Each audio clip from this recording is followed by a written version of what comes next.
in Turkey, as usual. If the first people, if you're one of the first to arrive, can you come right down to the front, take a seat at the front, don't all sit at the back. Make sure you've got your pads and your pens ready, because I'm going to need you to take some notes. There will be homework, so yeah, come and take a seat at the front. Don't worry if you're a little bit late, we'll get going when everybody's arrived. We are driving north. We've got a coffee. Get yourself a beverage, settle yourself in, let me know how the broadcast is as usual. Camera seems to be wobbling a little bit, but I don't know. Let's see if I move the magnet around. Oh, all things move according to the wheels of the great magnet. Right, 3 people. Oh, good morning. There we go. We've got some people. How are we? How are we doing? Let's just let people come in. Yeah, so if you just arrived, take a seat at the front. If you could take your seats quite quickly. Get your pens and papers out, and try and keep the noise down at the back. Make some space for some other people that are arriving. Can you move right up at the front, please? There's some spaces at the front. Can you bunch right up? We've got 80 people in here now, so if you could all take a seat. Say hello to the person next to you. If everybody could turn to the right, shake hands to the person on the right. Turn to the left, shake hands with the person on the left. We're all friends here. Take your shoes off if you want. It's up to you. Totally up to you. So this morning's Sermon on the Mount is going to be kicking off in 5 minutes. How are we doing? Hello everyone, jokes aside, how is your rear end damage? Thankfully my rear end damage is not too bad. The phone seems to be turning around on this mount, which is a bit strange. We are in, hang on, I'll say hello to you. I'm not wearing a hat. Hello. We are in Turkey. You don't want to see me because I'll show you the road. We basically, morning Jeff, morning everyone. No storm here in the UK, just a blustery, damp day. From what I can tell, most of Worcestershire is underwater. Most of the UK is extremely wet. And, right, let me fill you in. We had to come back to Turkey because my little lad had some dentistry done, and we had an appointment to go to in mid-Jan. And obviously we had the car out here anyway. So we thought, oh, well, that's a great excuse to go back to Turkey, enjoy some sunshine, hide out in the sun for January, and you know, just kick back and not be in England. So we did that, did our dental appointment, picked up the car in Antalya, and then we drove south, and we stayed in Kalkan for a week, and the weather has been unbelievable. Like, it was bad, and then we basically had like typhoon winds, and that was funny, and torrential rain, and it's been cold. And then it got worse. So no sun in Turkey in January. I didn't realise that. I mean, to be fair, we had a little bit. Like, there's been a couple of days where we've been outside and had a little bit of sun. But I was expecting it to be better than this. But it seems like all of Europe is experiencing some exceptionally bad weather at the moment. So the only place where you can get sun at the moment is the Canary Islands. So Tenerife, Gran Canaria, Lanzarote. But accommodation in those places for a family is more expensive. So then you go, oh, well, what do we do? Spain at the moment is knackered. Portugal is knackered. Turkey, as we know, is knackered. So snow on the beaches in Zante in January. There you go.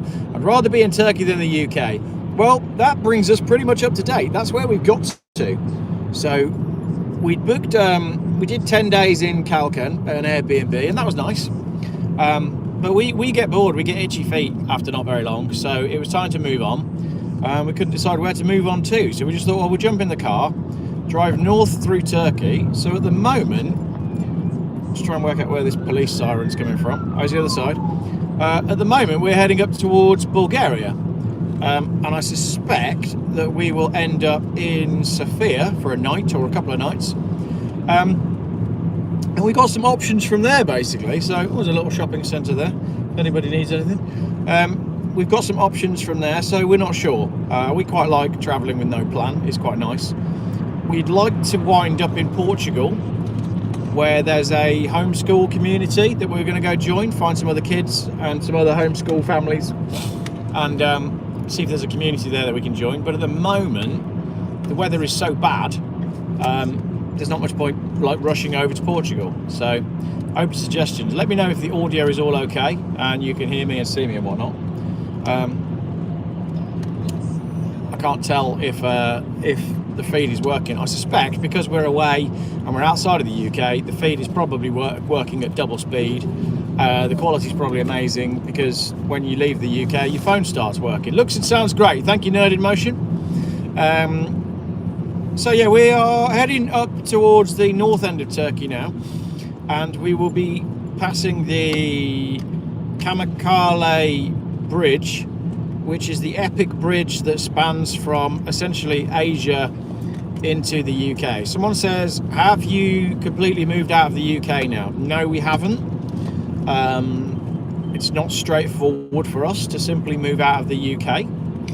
I have a child that I need to step on quite regularly, so that makes moving difficult. And yeah, we're not quite there yet, but we shall see how 2026 pans out. We're pretty mobile, as you know. We've moved house quite a lot in the last few years, and we don't really mind moving around. We've just never really found our place. Morning, Jeff, from the shit weather in Sheffield, UK. Hello from shit Sheffield. I've been following we've got the world's slowest transit van here. I've been following the news coming out of Worcester, and that's mostly underwater. Everywhere we used to live is completely flooded out. Right, we're on this road for 21 miles. As we clear this like built up bit, the road should get a bit more interesting. Nerd says the rain here is unbelievable. It's horrible in Yorkshire. It's honestly, we got a Ford that's desperately not trying to get past me. It's been shocking. It's been absolutely shocking, even here in Turkey. The rain yesterday, I mean, I'd class myself as an automotive adventurer, you know. I don't mind driving in bad conditions. Yesterday was the first time ever where I actually said, that's it, I've had enough, we're getting off the road and we're going to get a hotel. Because the thing is as well, it was the state of it's the state of drainage. So while the roads are good quality out here, I just felt at some point either we were going to aquaplane or somebody else was going to aquaplane, and then we were just going to end up in somebody else's crash. So we just decided that enough's enough, and we went and got a hotel. And then the thunderstorm that we had last night, I've got Rain-X on my windscreen, and it was all good until the windscreen wiped. I put some Rain-X on yesterday, and now it just seems to have gone quite smeary. I'm not quite sure what that's all about. Maybe I need to give it another really good wipe. But yeah, I did find some Rain-X in the back of this car and put some on. And it was great initially, and yeah, now it seems to just be smearing my windscreen. Sorry, that's what I'm saying. We got a hotel yesterday, and then there was a power cut at the hotel and a flood. So this morning while we had breakfast at the hotel, they were like using squeegees to get all of the water out of the breakfast room. So all in all, it's been pretty interesting. There's a shop over there called English Home. What can you buy in English Home? Wonder if they do English tea. English tea, they might do English tea, yeah. So this route, we're basically now taking a more northern route. Arizona, 2 feet of snow. In Arizona, Arizona's the desert. So there's some weird weather things going on at the moment.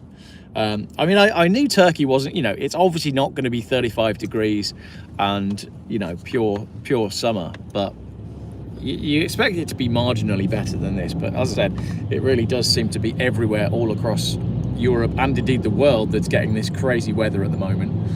All caused by you lot, of course, because you've been driving your old diesel cars and refusing to move to EVs. So it's all your fault and my fault, of course. This car that I'm driving right now is a massively polluting 1.6 litre diesel. We are currently getting, I'll tell you, hang on, 54.9 miles to the gallon, contributing to global warming by not buying a hybrid that would do 35 miles to the gallon. That is, of course, the modern world. That is the gymnastics that you have to go through to make net zero make sense. We are dirty polluters, and we're getting 55 miles to the gallon. and we should get a car that costs less to tax, that uses a lot more fuel to save the planet. Notwithstanding the fact that a new car, of course, won't last as long because they're all rubbish, regardless of propulsion type. So we save the planet by buying more stuff from China. I apologise to those of you that, you know, preferred the weather as it was. It is my fault for advocating keeping your old car for longer. I have personally caused global warming with that. And we should all go out tomorrow and buy JQJ7s to save the planet. The JQJ7 group is my new favourite place to hang out online. So of an evening I like to look in the JQ group and I like to look in the Armada group because they are just hilarious. There was a good one yesterday. I've been basically saving up a load of content ready for a new Burnt EVs UK Facebook video. There was a good one in the Armada group yesterday, and it was posted by a dad, and the dad said, there's a picture of an Armada, probably an Armada 9 or whichever, whatever they're called, and there was this guy who said, my daughter's just come home, she was driving round a corner and didn't crash into anything or touch anything, and the photo, the front wishbone is like completely bent in half, which is funny because obviously that shouldn't have happened, but as you can imagine, all of the comments were saying, no, what she's done is she's had a crash and she's lied to you. And that took me back because many years ago I crashed my Ford Fiesta at about 90 mile an hour, to be fair, and I told my dad that I'd clipped something in a car park, and he looked at it and was like, really? I thought I was being really clever, but it was blatantly obvious. So that was the Armada group last night. This certainly beats using train tracks. The roads are good. I mean, all throughout Turkey, the roads are excellent. S-Class Mercedes on the right there, long wheelbase. It's a 350.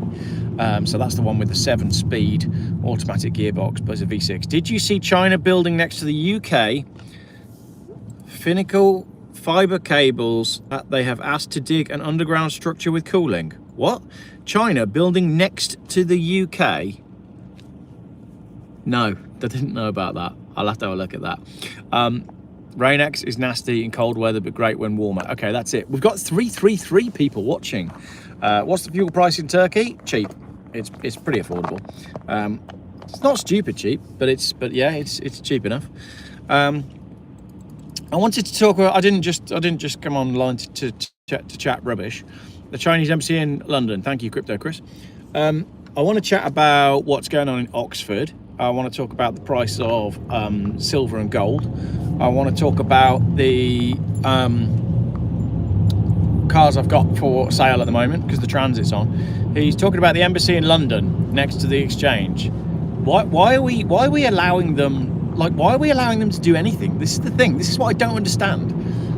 Why are we allowing the Chinese to do anything like that? Well, I guess it's because they own us. That's the only answer that you have to conclude.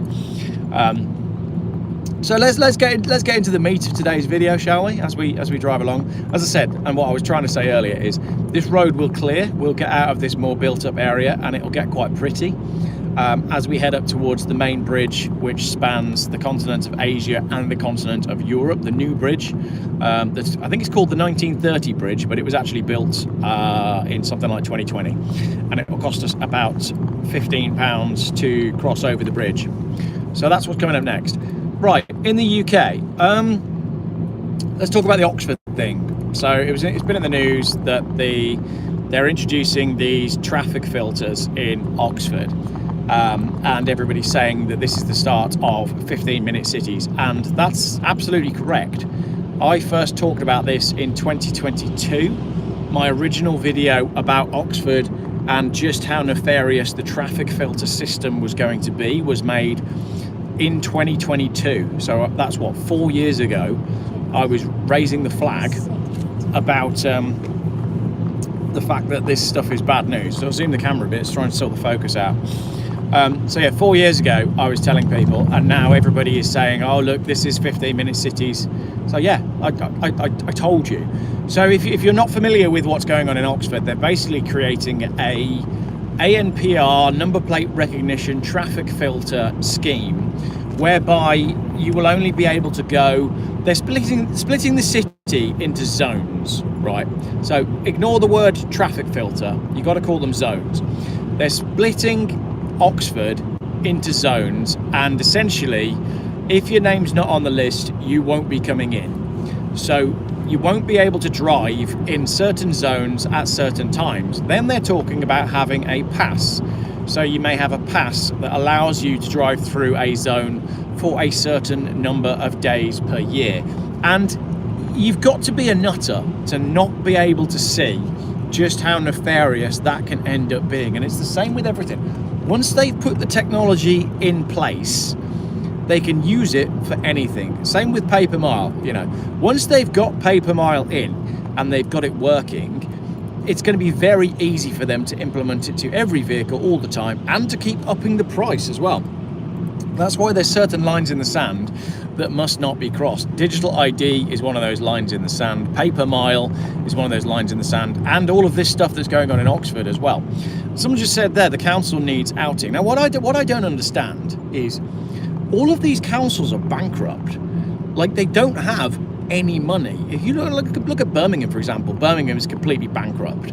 But then you can extrapolate that as well. So my good friend Will messaged me today about, he said, oh, I've just been watching a video about the state of the finance in France and Germany, right? France and Germany are completely broke. So you go, okay, well, Germany, you know, we know that Germany is a strong economic superpower. Well, where do they get that from? Well, they've got the car industry, because all the big manufacturers are there. Well, what's going on with them? Oh, they're all really suffering because they've had to move over to EV and it hasn't worked. And they're being absolutely mullered by the manufacturers from China. So Germany is sitting in a financially precarious position because of the quest to net zero, which only benefits China. It's bizarre. And that's because, you know, I try not to talk too much about immigration on my channel, because I know it's one of those things that YouTube doesn't want you to talk about. But then you've got everybody in the UK going, oh, you know, oh, you got to vote Reform. Reform are gonna do nothing. Reform is basically Nigel Farage, who is just doing everything he can to stay relevant, and he will do anything for the highest bidder. And now that you've got the likes of Suella Braverman and Robert Jenrick joining Reform, well, if you look back through the paperwork, and if you follow Rupert Lowe on Facebook, it's Robert Jenrick that signed off on all of the contracts to pay for all of these asylum seekers to come to the UK.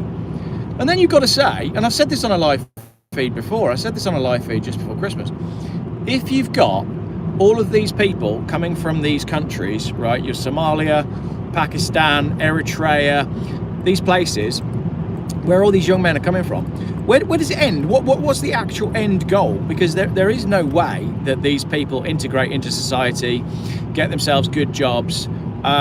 It doesn't happen. It can't happen. So then you've got to go, well, how can the UK possibly improve itself if we're spending all of this money to bring all of these people here? You know, look, you can ask, there's really basic questions that you can ask about what's going on in the UK, all right? It's really simple. Go and use any of the AI tools that you like. I'm not going to talk about the tunnels under the Vatican at the moment. Go and use any of the AI tools and say to it, what are the top 10 countries that people are arriving from when they get to the UK? And then from there, ask yourself what the attitude to women is in those countries and the age of consent. And you can go further and you can say, well, what's the average IQ in those countries? Because the average IQ in Somalia, Mrs. G's pointing out that we're driving alongside the ocean, and we are. The average IQ in Somalia is extremely low because the country is an absolute mess. So why would we want those people to come to our country? What is the possible end game of inviting lots of people from questionable countries into the UK? And then you can extrapolate that further and you can go, well, hang on, that was a good poll. You can say, well, hang on a minute. We've got the Pride movement, right? You know, Pride has been huge over the last 5-6 years. And Pride is all about women's rights and being what you want to be. Well, why, if we're pushing the Pride movement, and as you know, they'll put Pride flags all over London, they put Pride flags all over all of these council buildings, but nobody wants to talk about attitudes to women and attitudes to homosexuals in the countries where all these people are coming from, and a certain religion that seems to be being imported from these countries. So where you get to is that it has to all be part of the deliberate destruction of the country, because there's no other way that any of this would be happening. And people are starting to realise that something nefarious is going on. You know, I obviously do some videos on this channel with Richard from Challenge the Road, who's he's a self-made businessman. He's done very well for himself. He's worked very hard. But many of you in the comments say that Richard doesn't have a clue about any of this stuff that's coming down the track. And I think a lot of entrepreneurs are like that, because they don't spend time on social media researching conspiracy theories, because they're probably too busy starting and founding businesses, and that's fair enough. But even Richard now, Richard and I were on WhatsApp last night, and Richard now is getting to the point where he's starting to see that there's something extremely nefarious about all of these things that are going on. And that's right, there is plenty of content about. And the minute you start talking about this stuff, you do get shut down. I'm already pretty heavily shadow banned on most of my platforms. It's long been said that British Army won't turn on their own people. Yeah, that's true. But the British Army at the moment can't even fill Villa Park Stadium, can they? It's tiny. It's absolutely tiny. So the thing is that, like, and this is where I get to with it, right? You got all these. Oh no way! There's a Rover Coupe. You see that on the camera? Rover 216 Coupe. Did not expect to see that in Turkey. Right, you got all these young men, and they're all in hotels, and they're all being paid to be there by the government, right? And none of that makes any sense. But let's say the economy does collapse, and the food supplies stop. Let's say there's a stall in the food supply. How long do you think it will be before all of these fighting age young men that have come from war-torn, messy countries, how long do you think it's going to take them to ransack everything around their hotel? I'll give you a clue, it's going to be about 20 minutes. That's the problem. So it only works so long as everything keeps working. As soon as there's a blip in the food supply, these people are going to be out and about in your local area, and they'll be coming for whatever you've got. And this is the problem with prepping. Like, prepping's all well and good, but you can only prep up to the point of, you know, your preps are only as good so long as you've got a weapon bigger than anybody else. Like, if you're a family of 4, you've got enough supplies and food to last you for, 6 months if the grid goes down. Well, what good's that going to be when there's a band of 20 men with machetes at your door? Doesn't matter how many supplies you've got, doesn't matter how prepared you are, you can't fight that. And that's sort of where I end up with it. The inevitable collapse of all of these Western nations, because you're not going to have a system of people that fall back and support each other when you've got these nefarious forces inside the country already. They already hate us. They hate the UK for everything that they perceive that the West has done. Their religion hates the West, and yet here they are, being put up at our leisure. So I don't understand it. I don't understand it at all. Razor barbed wire prices are rising. That's an interesting comment. I hadn't looked at that, but I can imagine that it is. We've still got the veterans here, not just the army, plus all the men of Britain. They're on enough. Like, look at the state of most of the men in Britain. Like, everyone's overweight. All the youngsters are trying to work out whether they're a boy or a girl. They've been told that toxic masculinity is the problem. We don't have any strength anymore. People don't bring their kids up to be tough.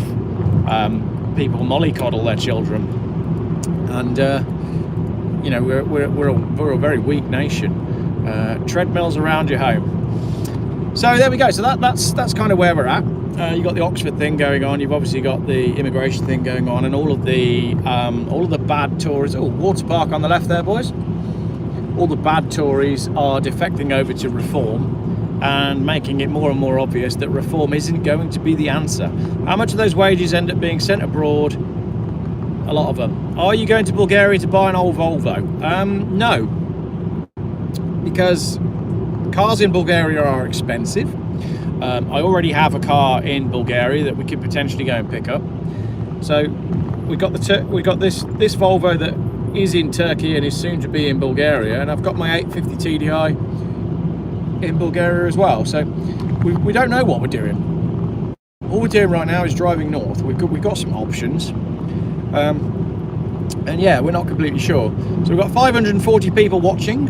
Speaking of cars, I can highly recommend that you go to geoffbuyscars.uk and get yourself in on the £10 car, because it's now £9 because everybody's skin. And you can get yourself either a Skoda Felicia Estate or my Volvo S40, which is a lovely little car. So that's what's going on the Jeffel. What was the comment? There was a comment there. I missed that one. Health ambassador for Wales. Yeah, I saw that. but I didn't want to post about it because it was unsure as to whether she was actually the health ambassador for Wales. Did you see that? Right, just Google it. Just Google Mrs. G's on it, because Mrs. G gets really wound up about health, nutrition and well-being. So Mrs. G doesn't really use social media, so she hasn't seen any of these posts about this alleged health ambassador for Wales. So I'm just getting her to Google it so we can try and get her response. Basically, there was some woman that was she doing? She was given an award, or she was trying to encourage people. Did it come up? Yeah. Picture. 23-year-old Afika Ahmed, that's it. So is she actually the health ambassador, or is it like every time I see stuff like this come out, I really feel like they're just trolling us now. Like the fact that can happen, you know, it has to have been done deliberately. Someone's done that for a laugh, and it seems like that's with everything. Same with all of the reform stuff right now. So Robert Jenrick moving over to reform, right? His name is on. Oh, she's a volunteer, right? What she volunteers as a health ambassador in Wales. She volunteered as a health ambassador in Wales. Save that picture, right? Run it through Google Gemini. She appeared on the BBC News. Yeah. And run it through ChatGPT and ask how much it thinks she weighs, because she's got morbid obesity. So not only are the BBC or whoever it was putting out a 23-year-old extremely fat Muslim, but she's clearly not a health ambassador, and a medical student. And she's a medical student. There you go. It's hilarious. She's pre-diabetic. She's going to be dead by the time she's 50. She had cruel social media posts after. You should have cruel social media. She looked like Jabba the Hutt. There you go. Like that's the future of our medical doctors. Yeah, that is the future right there. What a hideous-looking human being. It's so funny, isn't it? The other thing is as well, like Mrs. G's been doing the schoolwork for the kids, and she's got this textbook, this maths textbook, and it's never like all the names in the maths textbook. You know, when you're doing a maths problem, they're all called like. I'll get one out. Go on, get one. Let's see. Right, Mrs. G's going to get the maths textbook out, and we'll find out what. We'll see. We'll do some homework for you all. Right, so this is a police stop. I think what they do is they check the trucks. So we'll see. We've not yet been called into one, so I'm not completely sure what this is for. Oh no, we've got Alistair in here. Oh, you found an Alistair. But James. Yeah, James, very good. Yesterday it was Ishtar Ahmed. Oh, this is a different book though. Oh, it's a different book. Yeah. Yeah, and some of them you can't even pronounce. Like, well, the indoctrination that diversity is our strength starts in primary school, and it started years ago. I remember it being like that when I was a kid. This one seems to a very English. I don't know, when I was in, it was either primary school or secondary school, right? We had to write an English paper on a piece of writing that was basically Bilal. That's another good one. Is Bilal Eastern European, or is that more? Bilal could be Eastern European. Yeah, when I was at either primary school or secondary school, I remember we had to write a piece of writing in an English exam, and you had to read and analyse this piece of writing, and it was all about these kids playing in India, and it described how like hot and sweaty and dirty, and I remember reading it being like, here's a place I never want to go, because it just, to read it sounded horrible. It was so funny. Anyway, changing the subject, we've got the ocean next to us on the left. That in front is a Sangyong Tivoli.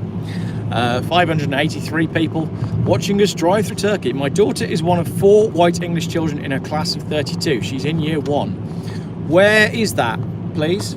Have you seen all of this stuff coming out lately about the population of the UK as well? There's a lot of people that are doing, that was it was about mobile phone contracts. A lot of people doing the numbers on how many active SIM cards there are in the UK. And there's basically a lot more people than we're being told. And oh, you can feel it. You go drive in any other country, you can feel just how overpopulated the UK is. Like, for a small island, there's far too many people there. You can drive in any country once you jump off the boat at Calais, and you just feel more free. Alan's got 3 SIM cards. Well, there you go, Alan. You're the problem. There's too many of you. No, that's a good point. I mean, some people were saying, oh, well, people have more than one phone. But just go out and about. Just try and go out and about. Try and drive anywhere. And it's quite clear that the population is very different to what we're being told. The other thing that I'd like to mention as well, we've been broadcasting for half an hour now. So at the half an hour point, let's just recap on the quality of the feed, shall we? So we haven't dropped out. I don't think we've dropped the audio. We're not pixelating. We're not running at 1 frame a second. Have you noticed that? So there's something going on with the mobile phone signal in the UK, because when I broadcast in the UK, this is not possible. And people will say to me, oh, Geoff, it's because you're using an old iPhone. Oh, Geoff, it's because you've got your broadband switched on. You've got this, you've got that. Well, no, clearly not, because I've got my phone horizontally on a magnetic mount, right? This is an old iPhone 13, and the feed is perfect. It's an iPhone 13 mini, exactly, because I refuse to get a larger phone than that. And we're broadcasting in 1080p. You're quite right. So how is it that we're able to do a perfectly good feed whilst driving across Turkey, and yet in the UK you can't make a phone call from a motorway? It staggers me that people don't see that there's something going on, and the simple answer is because what they're doing is they are improving the mobile phone network, but it's not for you or me. They are building the Internet of Things, which is just the tracking network for all the digital crap that they're planning to bring in. Bring back Nokia 3310s. I'd love to, but I don't think, if you get an old Nokia 3310, I don't think the 2G network is supported anymore, is it? So it's not like you can just go, right, I'm going to check out, I'm going to get an old Nokia. Yeah, Alan quite rightly says they're shutting down the bits that work. E-Class Mercedes on the right-hand side. Can you see? Is everything working all right? Tell me what devices you're watching on. Are you watching on a phone? Are you on your computer? Are you on your TV? I want to know how. Like, are you identifying cars as we're driving past them? Can you tell that this is a Renault on the right, the blue one? It's actually badged as a Renault Broadway, but I think it's a Renault 11. I think it's a Renault 11. Phone, iPad, laptop, linked to my TV. I can't see many potholes there, Geoff. Renault symbol. Yeah, we've got a Renault symbol, which I assume is a Clio of some sort. And yeah, what else have we got? I'll just grab the phone a sec. Oh, we're there you go. We've got a Renault 11 there. And there's that Renault... I can't remember which one that is. Geoff, I just came across your live broadcast. I'm watching it from the start. You're talking about the weather, but I see you're driving underneath the exact same manufactured UK skies. It's odd, but I do believe that the weather is being manipulated in one way or another. And yeah, there's something very strange about weather and weather patterns at the minute. Yeah, Renault 12, I think. That's right. Loud and clear, says Absolute Entertainment. Excellent. Good. Well, I like doing these live feeds and having a little chat along. It helps us pass the time. It's not the UK anymore. This is Russia. Broadcast is perfect. PS5, 1080p with headphones. Sound and vision is excellent. Oh, Phillips in Cannock. Perfect in where? Sunny Cannock. Don't tell me it's sunny in Cannock. Yeah, my kids are disappointed because apparently the UK is going to get a snow bomb. Anybody got any signs of the snow bomb as we try and get past this Renault symbol? Is there any snow hitting the UK, or is it just going to be rain? A friend of mine said that the radar looks like it's just going to be rain. We might not get the snow. The kids would very much like to see 40 inches of snow, but I can't see that it's going to happen unless you go to Kamchatka. Have you seen the footage and the photos coming out of Kamchatka where they've had like 40 foot of snow? It's ludicrous. And I actually had a look. Did you know you can't drive to Kamchatka? I didn't realise that. It's not connected to the European continent by road. You can do it with like a properly built four-wheel drive thing, like an expedition vehicle. But it's not possible to drive to Kamchatka. Not that I was planning on driving to Kamchatka, but I like the idea of it. There's no snow at home, boys. We have a JQJ7 pulling in behind us. That's exciting, isn't it? We'll all be driving those soon. Wolverhampton, rain and more rain. It's too warm for snow. Hi, Jeff. I fell down, what was that? I fell down a pothole this morning and I'm stuck here, but the stream is great, 1080p. Right, we're not going towards Istanbul. We are going the opposite direction. So Istanbul, as you look at a map, is basically the top middle of Turkey. We are heading to the top left of Turkey, if you're interested and you want to pull up a map. And we, at some point in the future, will be going over the bridge between Asia and Europe, just to update those of you that are not on the feed. It's Istanbul, Constantinople, Istanbul, not Constantinople. They might be giants. Hour and 47 minutes we've got. hour and 27.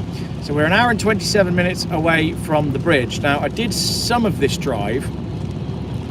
Wet and windy in Norton Keynes. Heavy rain in central Scotland. No snow on the hill next to where I live. There was a lot of snow in the mountains of Turkey, actually, which was quite beautiful because we did do a mountain drive and we got quite high up into the mountains to a point where I was thinking, crikey, I might need winter tyres. But most of what we've been doing has been coastal. Temperature right now is 10 degrees. Come to Australia, Jeff. It was 46 yesterday. Too hot. Mrs. G says that's too hot. I don't think it is. I don't know, 46 is pretty hot. I'm happy at like mid to high 20s. Just give me, I don't ask for much. You know, mid to high 20s, that'd be lovely. So 25 is nice. Right, I think we're going to go into a tunnel. Mrs. Jeff's ears are going weird. So I wonder if the feed is going to cut off in the tunnel. That's going to be interesting, isn't it? Thunderstorms in Antalya as we speak. Steve, how are you down there? We had some epic thunderstorms last night. Perfect signal at the moment. Oh yeah, if you're saying the road is rough as well, I've got, I think the tyres on the front of this car are mismatched and slightly cheap. They've got loads of tread on them. I don't think they're like very good tyres, and I feel like they're quite noisy. So we'll see how the feed does in the tunnel. Sadly, I don't have a V8 for, you know, me to roll down the window and show you the sounds out of the tunnel. I think it said this tunnel was 2 kilometers. So we are underneath a mountain.